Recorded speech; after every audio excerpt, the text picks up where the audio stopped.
Tara. I'm Ryan. We love Disney movies. So we decided to watch them all, from Snow White to Frozen 2 and beyond.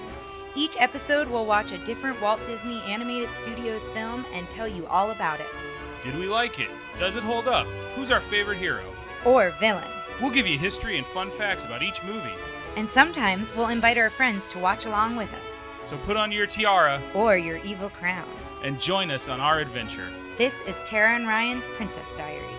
Hello, fairy tale friends. It's Ryan and Tara, and we're back. Hey there. We're checking in a little bit during our break. We just couldn't stay away. We could not. Mostly because today we are doing a MiniTale, and it's on the Chip and Dale, which is going to be stuck in our heads for a while.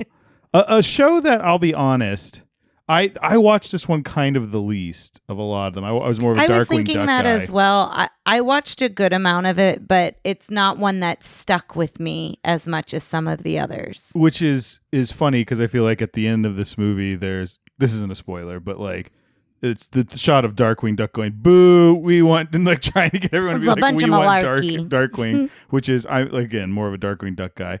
But yes, we're doing the Chip and Dale Rescue Rangers movie that just came out on Disney Plus. You may be wondering why we're not doing the Iron Giant. We'll get to at the end of this episode kind of what is going on. We're going to be taking a little bit of a longer break because we just love the summer, and I think that's how this it's good to have a summer break. Get outdoors, people. Yeah. But we want to come back and do this because a lot of people I've been seeing online have seen this and have enjoyed it. Breaking news. Listeners, I watched Tangled while we were traveling. And I loved it. Okay. I cannot wait till we do a full episode on it. That's all. Coming soon. But so right now I'm usually the scatterbrained one. I have been wanting to tell someone that I watched Tangled. I almost posted it on the Facebook page. Quick break from Chip and Dale. So we went on a plane flight, the first one in like 2.5 years. Time. And I was reading a book. A book that is not at all appropriate to talk about on this podcast. No, but I had downloaded a bunch of Disney stuff that we hadn't seen yet. Luca was in there, and Turning Red and Tangled. But I specifically, we've talked about how we wanted to watch Tangled before we did the full episode, and then you had decided that you thought at least one of us should watch it. Yes, I really wanted to read my book. Did. Now, I want to tell a little bit of my perspective because she was sitting, we were on a Southwest flight. We lucked out and having a seat between us. Yeah, I could hear her. I'm sitting there reading a very bleak horror book, and I just all of a sudden just hear her start laughing with two masks on, so it was a pretty loud laugh, and a jet engine plane noise, and just guffawing multiple times, not chuckling, not cackling. The movie's very guffawing. Funny. The movie is very funny. And then at the end, you were crying. Cried. So to me, I feel like I didn't watch the movie. I have no idea what happens in Tangled, but I have an idea of like the emotional the emotional ups and downs of the movie. She loved it. Yes, it was obvious. I'm excited that one of us has seen it. I'm glad that you liked it because everybody's told I loved it. So I'm confident I will like it. I'm hesitant, but I think it's in my top 5. Excuse me, I was taking a drink of water and I almost took it everywhere. Of Disney movies? I think so. Okay, so this is a Chip and Dale Rescue Rangers episode, and we have to get back on this. We'll go back to Tangled in a future episode. in the Tangled episode. What did you think about this? Because let's set the scene for this. You said, and sometimes when I'm trying to get us to watch a movie for the podcast, I can get a feeling from you when you're kind of like... I wasn't into the trailer. Everybody was so excited for this trailer. It looked fun, but I was a little weirded out that Dale was CG and Chip wasn't. And I thought that was weird. What I will say is it doesn't feel weird in the movie as much as it did in the trailer because they don't make like... just this thing is CG and just this thing is real and just this thing is more traditional animation. It's all across the board. It's and I all think different that types of animation. That makes the world more immersive, I think. It's interesting. It's funny that you say it makes the world more immersive, but it also makes it more like weirdly scattered and odd. Yeah, but in a way that I think is fun. In a way that it doesn't make it feel weird that one character who's of the same family, right? Because they're two chipmunks, is looks very different from the other one, right? It doesn't look as weird. But I will say I came out of it loving it. Yes, you were hesitant to get into it, and pretty soon you were laughing.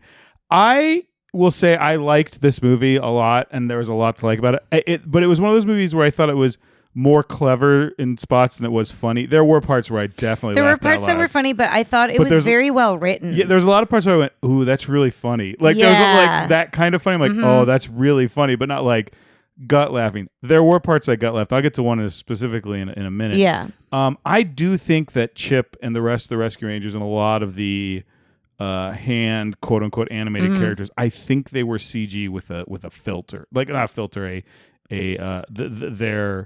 they were meant to look hand drawn, and Carly can get back at me and let me know whether that's accurate. I definitely think just straight out the gate, it's worth watching.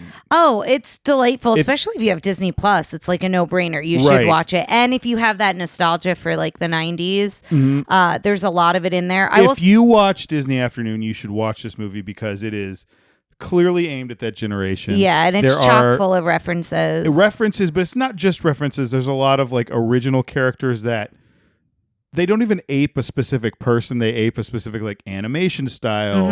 There's Seth Rogen has a character that's coming out of that. Oh gosh, I laughed so much at when that he wasn't whole looking. bit. Yeah, he's like, "Who are you looking at? I'm looking right at you." Out of the early 2000s. You love Seth Rogen, though. I do love Seth Rogen, but that bit was very funny. But it was also funny because they modeled his character to clearly look like him. Yes. Yes. I don't think any other character looked like that. Look like them. And there is a bit later where they're at like a convention, so there's just references galore, and like he falls down, and like Seth Rogen's three other so it's his three other his animal characters. It's Pumbaa from Lion King, Master Praying Mantis, I think, from Kung Fu Panda. Great movie. We'll do Kung Fu Panda one day. I've never seen it.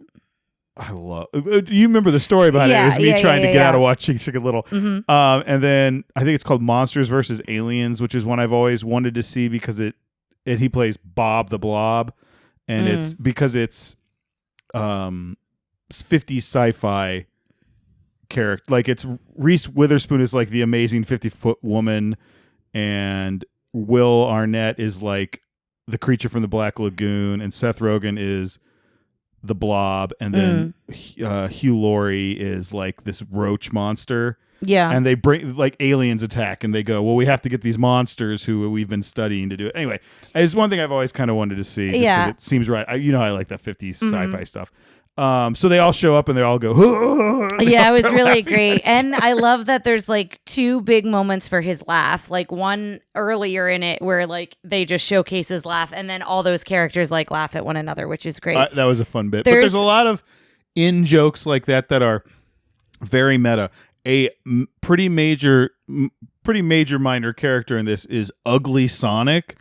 Yes. Who is the original version of Sonic the Hedgehog they put out in the trailer, and everyone went, "What is that?" Everyone freaked out, and then they went ahead and redid it. And I will say his teeth are weird, but they also they like don't shy away from it. He makes a joke where he's like, he bites his tongue. He's like, "Oh God, I bit my tongue, you stupid teeth." But no, this movie is great. We want to talk about a lot of the cameos we saw. I want to talk about the bad guy, but that's spoiler territory. So we're gonna be very general, and then we'll be like, if you enjoyed it, stop here. If you're enjoying this, go watch it. Yeah. And then we'll do what we usually do. What I will say is when the movie started and it opened with the castle, and the castle was a mashup, it was like Aladdin's castle, it was Frozen Castle, and it was two other castles that I didn't catch.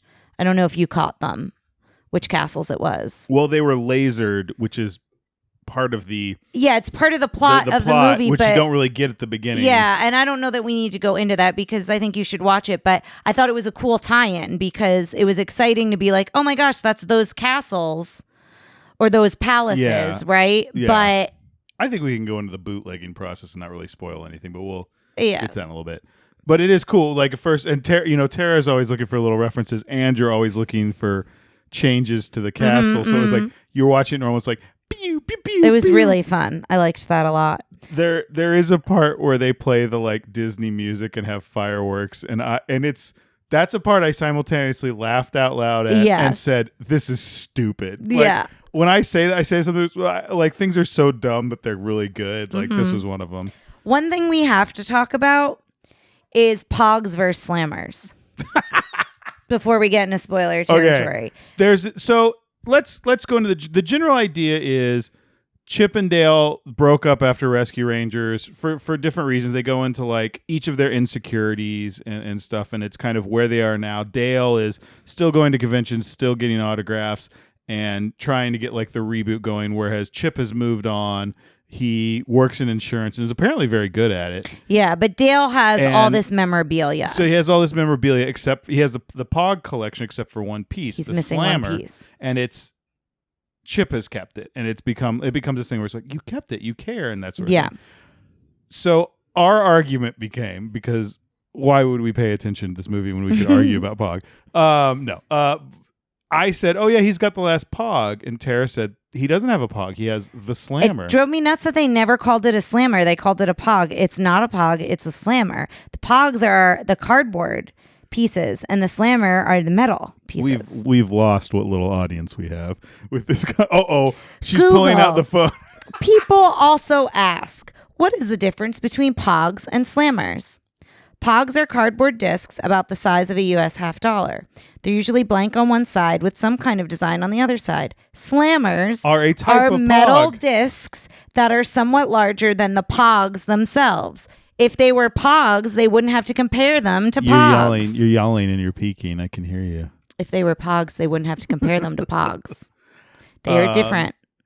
As someone who made a lot of Pogs, you could not make a Slammer. Maker. I used to go to Michael's near us, and you could buy a ridiculous amount of Pog for like $1. Well, yes, but making Pogs was fun because we made like Lion King ones and Disney ones because you could make them out of like pictures you had. Here's the problem is I flooded the Carpenter Middle School Pog market by buying these ones that were all like just generic pictures, and then I would literally play for Pog because the whole point was you would do the Slammer, and then the idea was you kept what you won. Yeah. And I would do that, and people would give you your Pog, give me that back, and I go, no, that's how the game is played. And so I had the biggest Pog collection because people would be like, oh, well, we usually give back. I'm like, no, this is how you play it. I don't know why I was a mean Pog bully. Apparently so. I don't know why. It just bothered me that the rules were like that was the thing. Bothered you that nobody was playing by the rules. Maybe, but it was also like I was outsmarting them by going like, I don't care if I lose my Pog because they're cheap. But a Slammer is not a Pog. You never lose your Slammer. End of story. All right. So this feels like you're saying a designated hitter is not a baseball player, but anyway, I don't think that's it's the same thing.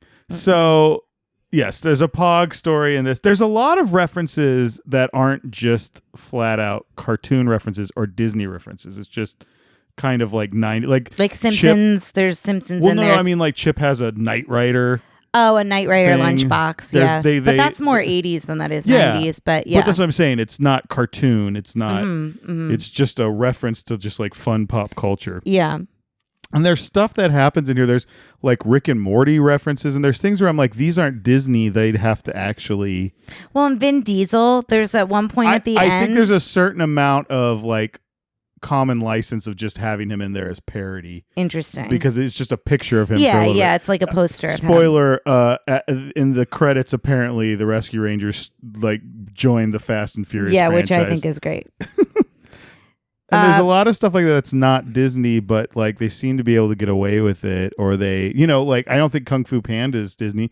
They had to ask some of these people for that. It's just funny that, you look back at Roger Rabbit, this is clearly owes a lot to Roger Rabbit. Yes, and there's a couple of Roger Rabbit references in it, but they had to go to some people and get licensing like they did with the Looney Tunes characters. Yeah. But the only characters who aren't in here, except for that one thing where there's a Foghorn Leghorn chicken nugget. Yeah, box, there's a TV dinner that I spotted in Chip's freezer. The Warner Brothers characters aren't in here. Yeah, that's because interesting. they're off doing Space Jam: A New Legacy, which is another like how much pop culture can we jam into one movie? Yeah, like currently, they're doing it. No, the new one that came out on Disney. Oh, that the one came with out. Yeah, it already came out. Yeah, okay, yeah, I thought so, you meant there was another one that was coming out. Yeah, I would like to like dive into like all the kind of cameos and stuff because I don't really want to go too much more into the plot. I think we've presented what I will say one more thing about the plot. They get back together because there's a mystery going on with Monterey Jack. Monty. So I like the show because I like Monterey Jack and Gadget. By the way, get on to our Facebook page. At this point, it will have already started for the Disney Daddies who can get it bracket. But now Goofy going the other way, it. Gadget can get it. Yes, Gadget can get it, and Chip's mom, who shows up for a second. She has like emerald green eyes. Gorgeous eyes. Yeah. We're weird. So anyway, but Monterey Jack gets in some trouble and he has to call his friends together to do this. I will say I was a little disappointed. It's a Rescue Rangers movie, but this is really a Chip and Dale movie. It is. Yeah. It's a Chip and Dale movie. And then the rest of the Rescue Rangers are kind of the side characters. Yeah. But I do like that at one point we get them all together. They're all together at the end. Alert, yeah. Whatever. Mm-hmm. But so if any of this sounds appealing to you, if you're, a Disney afternoon kid. A Pog fan. If you're a Pog fan. You know what? I'm going to say that. If you're a Pog fan, I guarantee you should watch this movie. Yeah, because that's that era. But check it out. It's really good on Disney Plus. We both really enjoyed it. And again, Tara watched the trailer and was like, I don't know about this. So if you had anything going like, oh, I think I'll like this trailer, I'm pretty sure you'll like it. Yeah. Go ahead and get at us after you watch it. And we'll say this again at the end. Get at us for any cameos we don't mention. Yes. When after you listen to this again, or if something you wanted to say about it. Oh gosh. Call us. Let us know what you think. 787 707, I think. 707-YO-TRPD1. If things go well, there might be a caller at the end of this episode. We'll insert Fingers it in. crossed. Yes. No, I asked someone I know specific. you did. I know. I'm on the message. Oh, you are? Okay. So yeah. Now we are going to talk a little more spoiler territory. I don't think we're going to spoil the movie, but I think we're going to spoil a few characters who are in it as well as and one of the characters we're going to spoil is the bad guy. I did not know who the villain was, so if you don't know who the villain is, it is worth stopping it here so you can go and watch it because it is a very dare I say pleasant surprise. Well, we'll get into it in a sec. Let's go a little bit further with the plot. Monterey Jack is in deep with the Valley Gang because of his cheese addiction. Yes, and we find out that they're located in the Uncanny Valley, which you said. It's basically the closer you get to stuff to CG copying animation, the more real it gets, the more like uncomfortable it is. Yeah, it does. Yeah, which is like Seth with his eyes. So that's Seth Rogen. It's talking about like the Polar Express, and Beowulf was another one that I think that's kind of where his character comes from, but it's all the characters who look close to it. But I will say before that, they go to the cheesemonger to help Monterey Jack, who's been kidnapped. So they talk about when they get kidnapped that these characters get bootlegged, which is where they get changed to look different so they can put them in bootleg versions of movies. Yes, and towards the beginning, Chip is watching the news, and we see Flounder has been missing for like 2 months on the news, and both of us were like, oh, What happened to Flounder? And then you find out Flounder is one of these many toons who have been kidnapped and eventually bootlegged. Did they say what he was in? Because he was in for kelp, I think. Oh yeah, no, it wasn't krill. Krill. He owed money for krill. It's always food, but like, they make him look weird, and then they don't quite they get away with the licensing stuff. So that was funny. So he gets taken away. They go looking for the cheese, and this is the funniest part in the movie to me. I had to rewind it. It's the idea is they're walking down Main Street, and everyone's like really nice. They're like, shoe shine. Who needs a shoe shine? Who needs popsicle? Things like that. And it's all like, and Dale that guy runs a Dale's talking about like what the racket really is. That guy runs a Muppet fight. Something, and that person does this, but they go to the cheesemonger, and he's like, oh, I love to sell cheese, and it's Keegan-Michael Key, and he's like, I love to sell cheese curds. He sings this dumb song, and he goes, so you got any really stinky cheese? And it's this like imposing close-up of this. It's a Muppet character, yes, and a Swedish chef just a chefy looking guy. Yes, but he feels like he's a cousin of the Swedish chef. And his eyebrows like go down into a real serious. He goes, good. "You guys cops," and it's the funniest line it's really in the good. whole movie, especially like how his things go down. He takes him to Sweet Pete, who is the boss of the Uncanny Valley. Oh, are we going into the bad guy? I thought we were doing cameos first. Well, I think we should go into the bad guy. The bad guy is one of the big cameos, but I think this is... Yeah, okay, that's fine. So it's Peter Pan. It's so good because he's so gross. Peter Pan, voiced by Will Arnett, like, which is perfect. Aged up. With like a 5 o'clock shadow. A gut. And the grossest ponytail. Ponytail that you forget is there. You don't see it when he looks straight at the camera, but when he turns around, we both went, ugh! He's got like a gold chain. He's got like... Yes. Oh, it's so good. And he's like, you guys mind if I walk and talk? And he's like on a He's got a gut. He's so... It's great. But it's good to see that Disney is kind of realizing the problematic nature of this character and making fun of it. Yeah, because it's a Disney movie. So they, like we were talking about how well written it was. And just because they wrote that character didn't mean Disney had to green light it. I mean, I think in Disney stuff, they're pointing out that like Peter Pan is kind of the weird bad guy. Like in Once Upon a Time, Peter Pan is the villain of one season. But that's not Disney. Yes, it's run. Oh, Once Upon a Time is Disney? Yeah, because they're using the Disney characters. It's like Elsa. I didn't know that. It's using their version of characters. They start off kind of making it feel a little like royalty free, but then they're like, then they go into Cruella DeVille is in it, and this character. But yeah, so making him a bad guy I thought was really fun, and making him kind of this slimy, like, it's really crime great, character. like this seedy kind of shady character. But can I talk about one more character before we go into the cameos? That's original. Captain Putty. Oh my gosh, he's by great. J.K. Simmons, who is also is a perfect voice cast. A Gumby claymation, so good character, and like he gets stuff stuck in his back.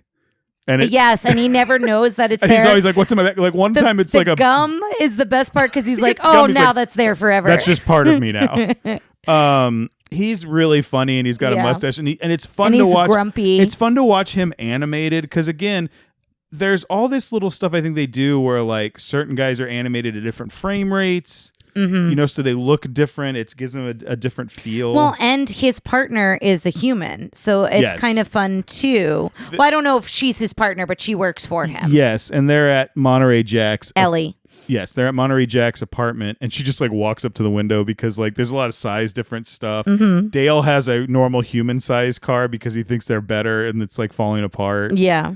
But anyway, now we want to go into the part where there I almost want to watch this movie again and just not look at the main. Yes. I think that's definitely worth it. So I'm going to just start listing stuff. Another thing we got really excited about.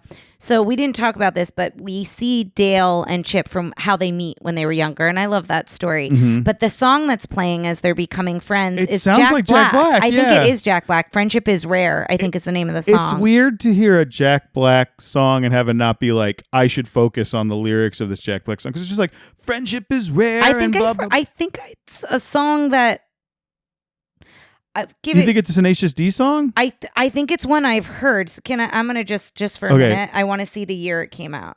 It sounded so familiar, like I knew some of the lyrics.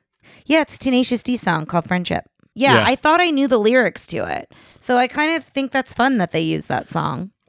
But it's just weird to me to not focus on a Jack Black song in a movie. Because usually it feels he's like been it's in like, it somewhere. Yeah. So that's our first cameo, I guess. Yeah. Also, Full House. They talk about a bit part where they're in like the background of a Full House episode. Right. Their own TV show I wrote as cameo because they show that early on. And then they cut to like a rap party, right? So that's where DJ... Yes, Paula Abdul and the cat. Oh, I loved that.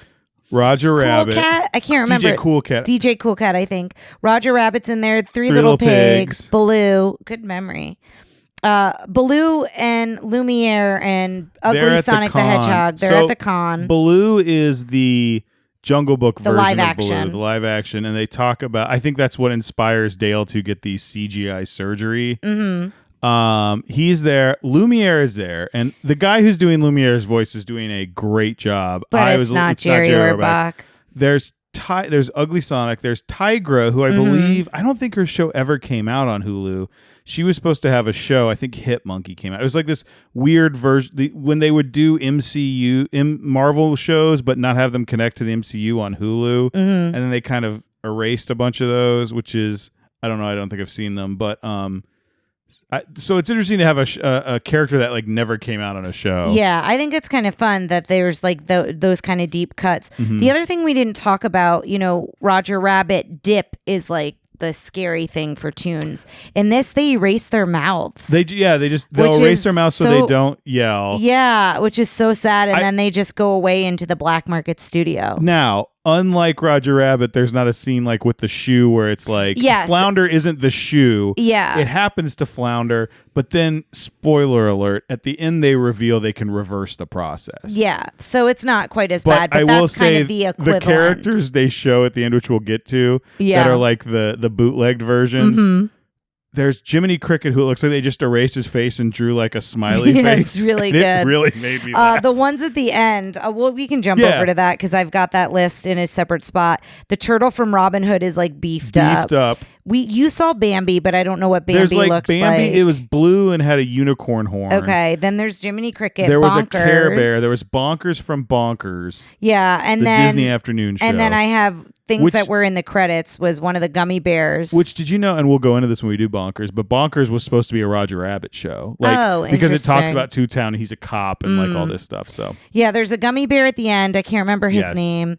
Bad guy from Chippendale. There's that one's at the end. And then Darkwing Duck, which we said. But then to go back like throughout the film, the donut cops from Wreck-It Ralph make an appearance. They're cops. And then there's a shot of other cops that I didn't recognize, but they shot them in the same way they did the Wreck-It Ralph donut cops.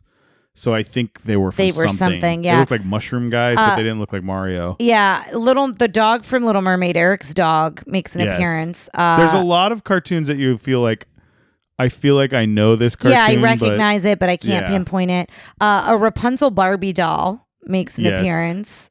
His legitimate business is he melts down unwanted merchandise from cartoons. Like Shrek body wash. And turns them into like porta potties. Which is great. And what was the joke? He turns toys into toilets. Toilets, yeah, it's really good. There's a sign in the background that's at one point that says, "Vote for Senator Butthead," and it's Butthead from Beavis and Butthead. I have that. Which I was like, that's insane. Yeah, McGruff. McGruff is in is a cop. Garfield and Sneezy. We get to see them we see the sketches of what they turned into. Scrooge McDuck. There's a whole scene at a Russian bathhouse, and Scrooge McDuck is in Money, and there was another one right before them that really made me laugh. Yeah, me too, but I don't remember who it was. I didn't write it down. Scrooge McDuck was really funny. Yeah, there's also Paul Rudd makes an appearance at the con in Aunt. He goes, we were going to call it Aunt Man, and his power was going to be he was very nice to aunts. Yes. My Little Ponies show up. A lost boy shows up and sees and recognizes Peter Pan. He's like, "You're so old," and he goes, "Oh my gosh!" And he goes, "Yeah, kid, death comes for us all." And I was like, "Gee." That made me laugh. / was very dark. It's a very. I would say there's like 2 or 3 parts that were kind of PG-ish to me, but I would say overall, and I think again, if you've got some like of them a tween, they can easily watch. And some of them are probably lines that like might fly by depending on the age. But I was very. There's a part where Chip says, "I'm in hell." That was that was one part I was kind of thrown back by, but it was very funny. I was really impressed because at one point Chip and Dale are under a table and we just see a character's feet, and Ryan says, "I think that's He-Man's feet," and then it shows He-Man and Skeletor are like at a table together signing stuff. And then He-Man goes, "There's something on my feet," and Skeletor's like, "You boob." Yes. Anytime if you go around not wearing, that's a pretty good Skeletor. That is I have pretty to good. If you go not wearing pants, any breeze will feel like this. It's really good. It's so funny. We saw a human cosplaying as Coco, so I think there's probably other humans cosplaying as Disney characters in the movie, which would be fun to spot. I will say there was one guy with like a steampunk hat. And I kept seeing him walk by in every shot. Yeah. So it made it seem like the convention wasn't as bad. I'm wondering if we see the same like 3 people go around. But anyway. Also, Pete.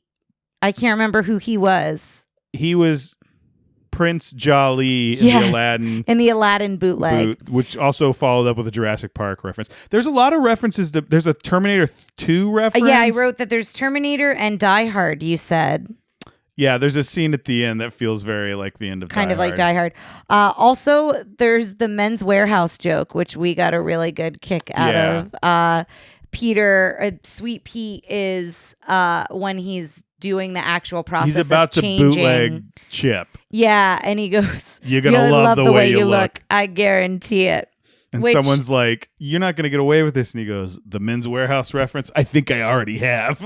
Yeah, and for anyone, we've probably mentioned it on this podcast, but if we haven't, go look up Pete Holmes' Men's Warehouse skit because it's great. It's one of our favorites. You in fine Italian. I can guarantee this. It's so good. But I want to look something up real quick. Oh, okay. Then I'll wait. Well, I'll talk about this. It wasn't written by. I don't know who these guys are who wrote it. Who wrote what? I was looking who wrote this movie. It looks like people who wrote Crazy Ex-Girlfriend and How I Met Your Mother, which makes a lot of sense. Oh, that makes some sense. And then the other person wrote the Doolittle movie, which was supposedly bad. But anyway, this was not bad. So the other kind of mashup that I want to talk about is Sweet Pete gets transformed, gets bootlegged, and he's a bunch of parts. And these are the parts we recognized. But listeners, I think there's one arm that we can't pinpoint what its origin is. He's got like a gun arm, and he shoots these bullets that some of them have faces. So it looked like Super Mario, like they look like bullet bills. Yeah, but it wasn't quite a bullet bill because it was round. It wasn't like it looked like a Mad Ball. You remember Mad Balls? No. Oh, I'll have to show you some pictures of Mad Balls. Well, and what was that character that Mega Man? Yes, it looked like a Mega Man arm, but it wasn't. But it wasn't blue. It wasn't. If it was Mega Man, it would have been that like really cool blue. Yeah. So if any of you listeners know what specifically that's from, I would like to know. There's a YouTube video that keeps getting suggested to me that's like all the references in Chip and Dale that I didn't watch. Yeah. But what we saw was it's Woody's foot, it's Wreck-It Ralph's arm, it's Sweet Pete's body, so it's his gut and the gold chain.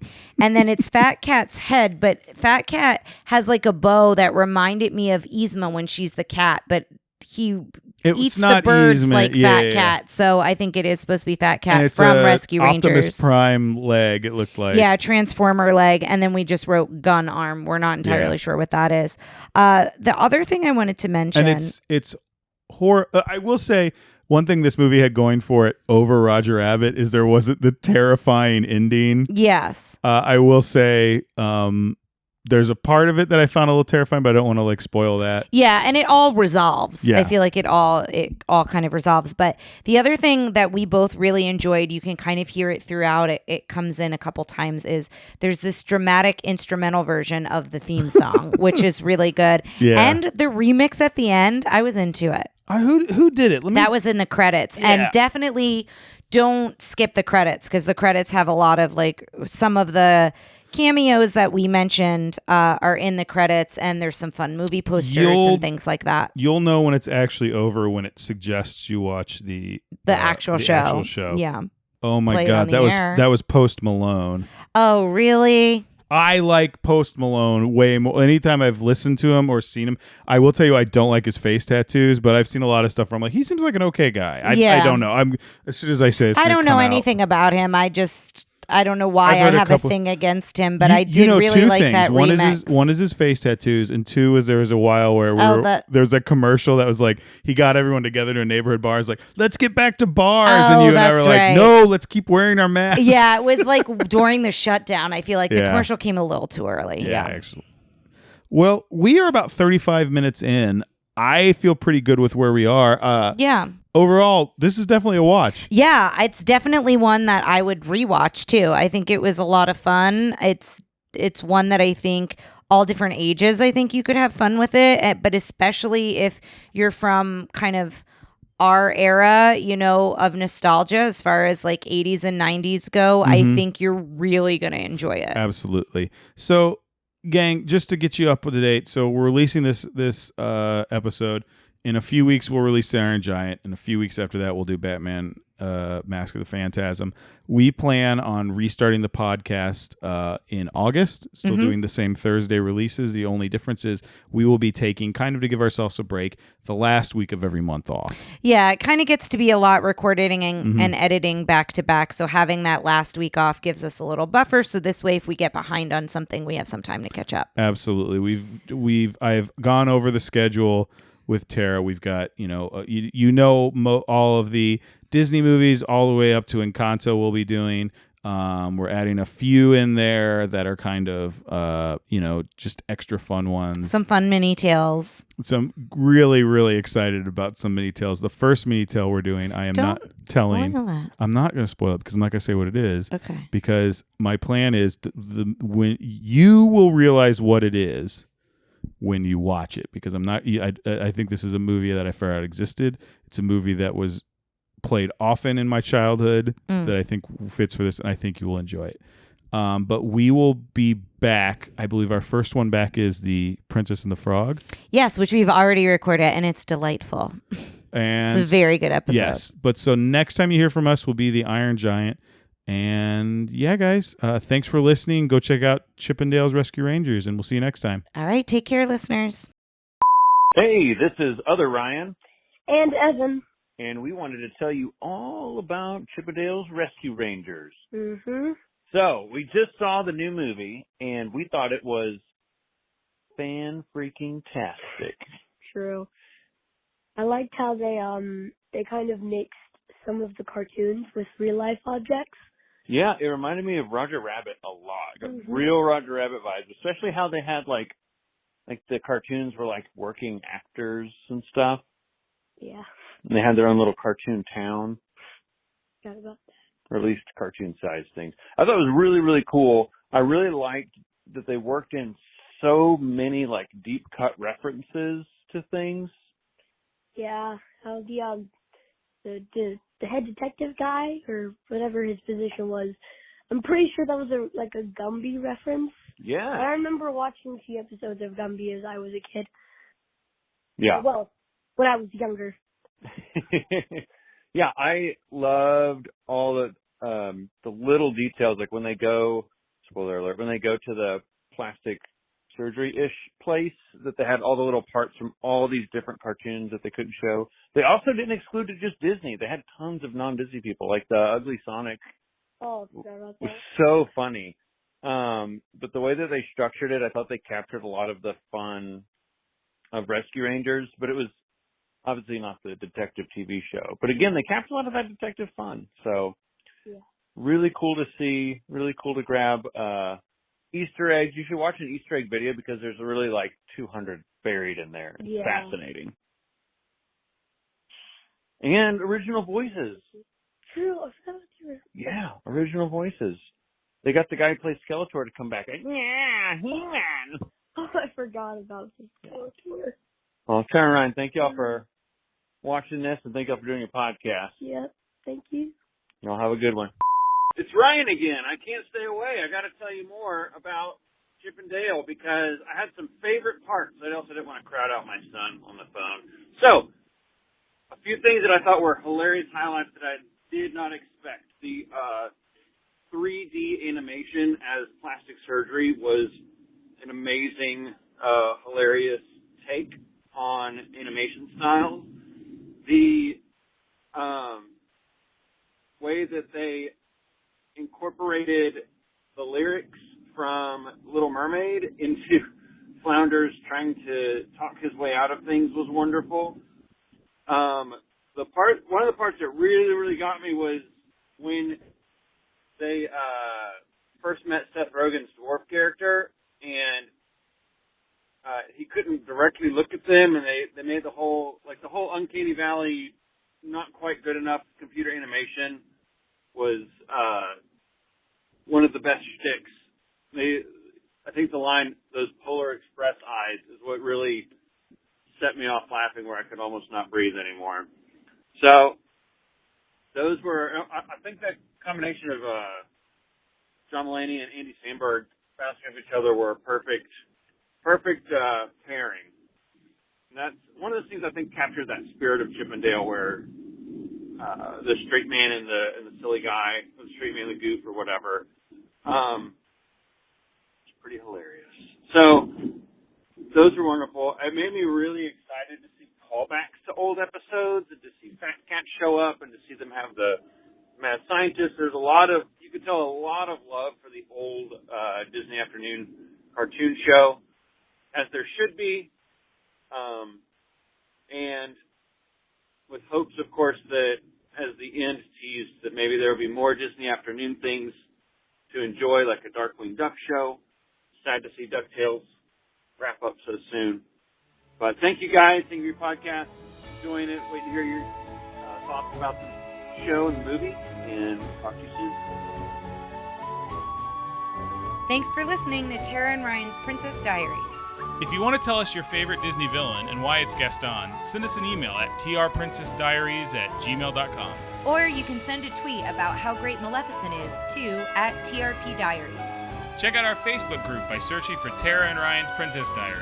Tara and Ryan's Princess Diaries are available on iTunes, Stitcher, Spotify, Overcast, and many more. Wherever you hear us, please be our knight in shining armor and give us a 5-star review. Thanks again, and until next time, remember to always live happily ever after.